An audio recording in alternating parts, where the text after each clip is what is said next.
నమస్తే friends, welcome to ఈ తరం హౌస్ వైఫ్. ఈరోజు మన వీడియోలో అసలు సిసలైన చేపల పులుసుని చాలా కమ్మగా ఎలా ప్రిపేర్ చేసుకోవాలో చూపించబోతున్నాను. చాలా టేస్టీగా ఉంటుంది, చేయడం కూడా చాలా సింపుల్ అన్నమాట.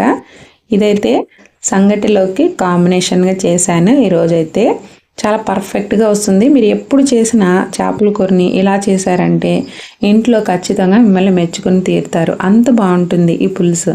మరి ఎలా చేయాలో ప్రాసెస్ చూసేద్దామా.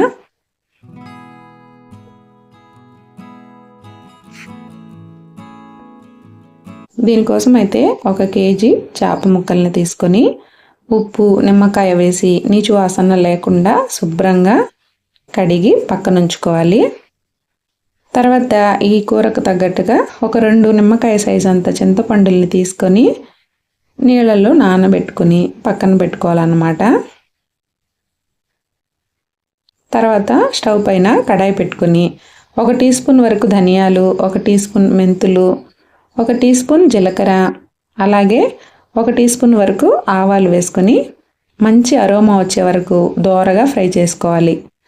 మాడిపోకుండా ఫ్రై చేసుకోవాలండి. మాడిపోతే మళ్ళీ పులుసు ఫ్లేవర్ అనేది మారిపోతుంది.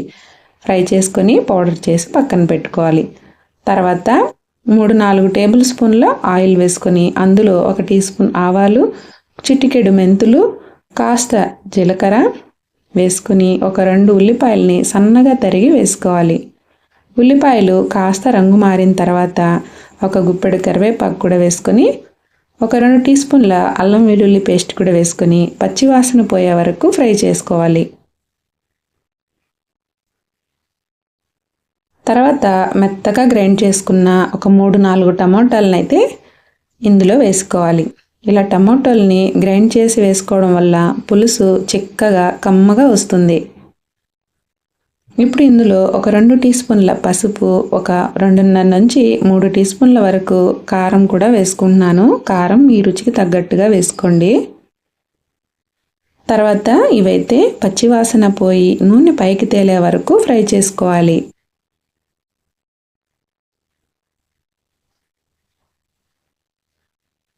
తర్వాత మనం నానబెట్టి పక్కనుంచుకున్న చింతపండునైతే రసం తీసి ఇందులో పులుసుకు సరిపడా వేసుకోవాలి. మీకు ఏ కన్సిస్టెన్సీలో కావాలో అంత కన్సిస్టెన్సీలో నీళ్లు వేసుకొని రుచికి సరిపడా ఉప్పు కూడా వేసుకొని పులుసుని బాగా మరిగించాలి.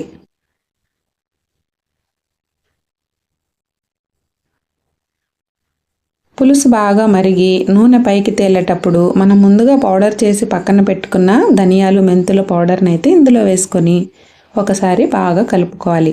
పులుసు కాస్త చిక్కబడిన తర్వాత మనం కడిగి పక్కన ఉంచుకున్న చేప ముక్కలను అయితే ఈ పులుసులో వేసుకోవాలి.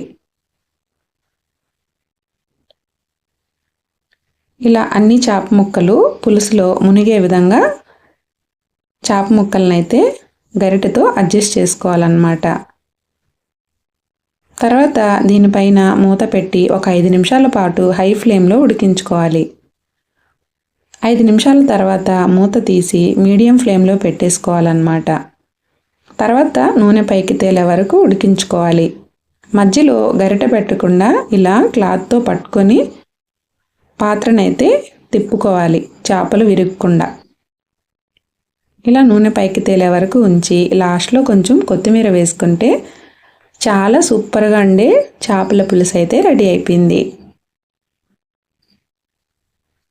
ఈ వీడియో మీకు నచ్చితే ఒక లైక్ ఇవ్వండి ఫ్రెండ్స్. కొత్తగా చూసారు మన ఛానల్ని మిస్ అవ్వకుండా సబ్స్క్రైబ్ చేసుకోండి మరిన్ని వీడియోల కోసం.